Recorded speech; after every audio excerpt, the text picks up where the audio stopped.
I think an effective one-to-one program is one where students have access to a device for their learning, not just while they're at school, but also while they're at home. For a teacher, that means that they can continue the learning experience beyond the hours of the day and make sure that kids have that continuity whenever they need that device for their learning. There's research out there that suggests that students perform better when they are able to use that technology at home as opposed to when they just have it at school and then put it away at school and come back the following day to use it. I think one of the challenges that's happened at the moment is with the Digital Education Revolution funding, is that many schools have been forced to start a one-to-one program without considering all of the elements that are required, which is not a criticism of the school, it's just that the funding has been available for a limited amount of time and many of the schools have had to actually go out and buy their devices by a certain deadline. So if you think about what the McKinsey report tells us, which is an international study done about the use of technology and implementing technology across systems, you'll see that there's certain traditional stopping points that schools or systems hit accidentally, which if we can get over those, then we're likely to implement a much more successful program. So the first thing we actually should focus on is one of the last things that some schools do, which is think about their learning strategy. And that is, what am I trying to achieve by implementing a one-to-one program? Because if it's not for good learning, why are we doing it in schools? The traditional starting point is actually in hardware. Well, what's the device I'm going to buy? What am I going to put in the hands of my students so that they can do their learning? And that shouldn't be the starting point, because that discussion should be guided by the type of teaching and learning and the possibilities for learning that each of those devices could offer. So traditionally schools do start at a hardware point and then sometimes they just stop there. And we know that a technology-rich classroom with bad teaching and learning is just an expensive, bad classroom. And one of the challenges is that we need to choose appropriate software as well, which is the next sort of element that we need to consider.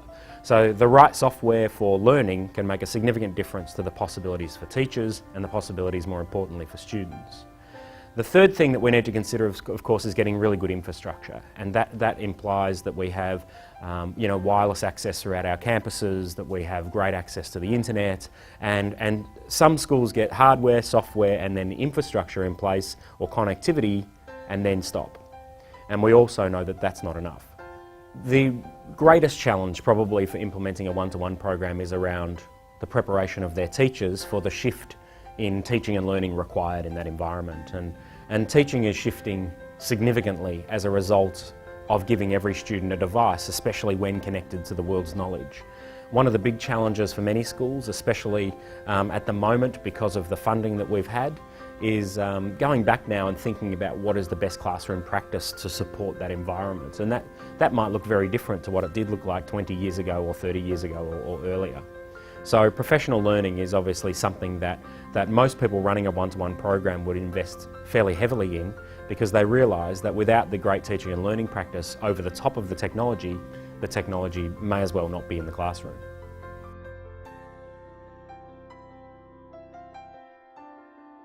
The most important part of implementing a successful one-to-one program is considering the strategy. And the strategy, as we said before, is really, really important in terms of making sure that you've got an idea of why you're doing what you're doing. And I think at the moment there are some schools who are just thinking, I'm doing it because I had the funding, and now might be a time to go back and think about what are the possibilities now that we do have some access to some resources and access to students with technology in their hands, and to go back and reflect on what do we think is possible for learning, and if we can meet our vision of what learning looks like in the 21st century, then what do we need to do to get there? And I think that strategy is a piece that many schools need to have a serious look at. In terms of hardware, there's heaps of things to consider, of course, but whatever your vision is for learning in a school needs to be factored in when you start looking at what kind of hardware you're going to supply, especially to students. Because there are certain types of devices which aren't going to allow you to do certain types of activities in the classroom. So if you've got a certain vision for what learning should look like, then you obviously need to choose a piece of hardware that's going to allow you to achieve that vision. It's not just about what you do in terms of the activities though, because we have to worry about it being in the hands of the students as much as possible. So therefore choosing a device that's reliable and that's robust is really, really important. So you need to sort of weigh a few different types of technologies up against that criteria and make sure that you're getting the right device which is going to survive in the hands of students for 3 or 4 years or however long you're going to use it for. The thing we do know about technology programs and the way students use technology is that they're not driving their laptop as if it were a car. It's being treated more like a taxi. You know, it's being opened and closed 6-7 times a day. It's being put in and out of bags. It's going to football training. It's getting sort of moved around a lot more than a corporate user or even a teacher would use in the school. So therefore you need to make sure that all of those things are considered. So we also need to think about the protection of these devices, and that's in terms of warranty, obviously, for things that go wrong, and also for repairs if there's some accidental damage to a machine. Because all we care about as educators is having these devices in the hands of students as much as possible for their learning, both at school and at home. So you have to be very careful with your selection of a technology provider and a partner who can actually take some of that load off the school.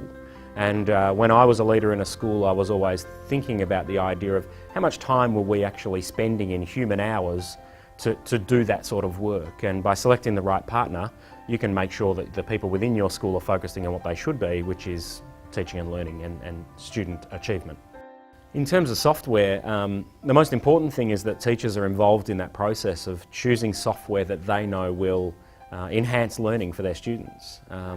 Just the basic image of a computer with just standard productivity tools is probably not going to be enough for powerful learning. So there are lots of other things to be considered, and certainly at my school when we ran our one-to-one program, we went through a lengthy process of consulting with every faculty to look at what kinds of software they wanted for learning and sharing an image around at the end of what the laptop for next year would include on it and what was not included on it, so that they could say, you know, I need this on there, or you forgot to add this on there. And that's really important, because the last thing you want as a teacher is to think that you can walk into a classroom ready to go for your lesson and then find out at that point, with 25 students in front of you, that the bit of software you want to use with the kids for data logging in science isn't actually on the computers.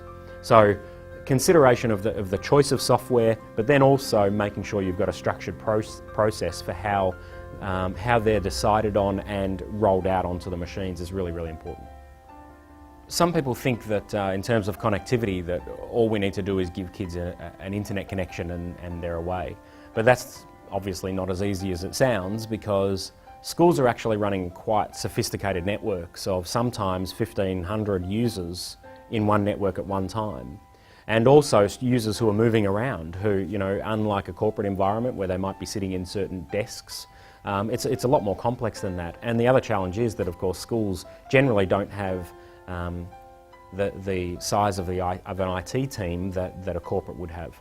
So it's also about making sure that you've got infrastructure inside your school that can handle 200, 300, 400, 500 more devices as you start rolling out a one-to-one program, and asking some hard questions about your infrastructure setup and whether or not it's robust and reliable enough to cope with what teachers might want to do. And one of the real dangers is that teachers can set a high bar in terms of what they expect from the technology, and the network needs to be able to support those things within reason, of course, but needs to be able to support those learning opportunities for students, because it's a high pressure environment in a classroom with 25 Year 9 students staring at you when things don't go right, because you have that pressure to keep the class moving, and if the technology or the infrastructure or the connectivity is letting you down, then many teachers will end up putting the technology aside and not using it in their lessons, and we certainly don't want that. One of the really important things you have to consider is professional learning, because technology is only good as the activities that you wrap around it as an educator. So you need to know what's possible in terms of what the technology can do for learning, and then structure activities which gets the students to use that technology for better outcomes. One of the challenges with professional development in the past has been, it's very much been focused on the teacher and about what can I do in my classroom to teach better with technology. And when you move to a one-to-one environment, you really need to be focused on what the students can do with technology for their learning, and less about what I can do as a teacher with the technology. Ultimately, if we're investing in professional learning models that don't impact on our bottom line of student learning, then why are we investing in that as a model? So getting into the classroom and well, actually working with teachers on an ongoing long-term basis, using some sort of reflective processes like a peer coaching model or professional learning teams or action-based research are the most effective ways to make sure that any investment in the skills and the use of technology actually make it into really good curriculum for the kids to benefit from.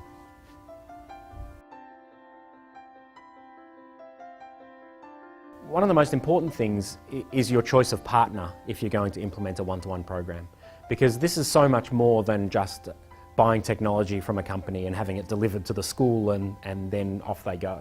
You really want a partner who can guide you through the whole journey of running a one-to-one program and in a continued way. So the important elements of that are the exploration of the one-to-one program or model that might best fit your school, the readiness of your school to actually embark on that in terms of infrastructure, in terms of pedagogy and so forth, the implementation of that program, including working with the parent community and the students around the implementation of that, and then most importantly the ongoing support, the support that you'll get in the months or years after that initial partnership has been formed. And I think that all of those things together allow you to create a really sustainable, ongoing one-to-one program in your school.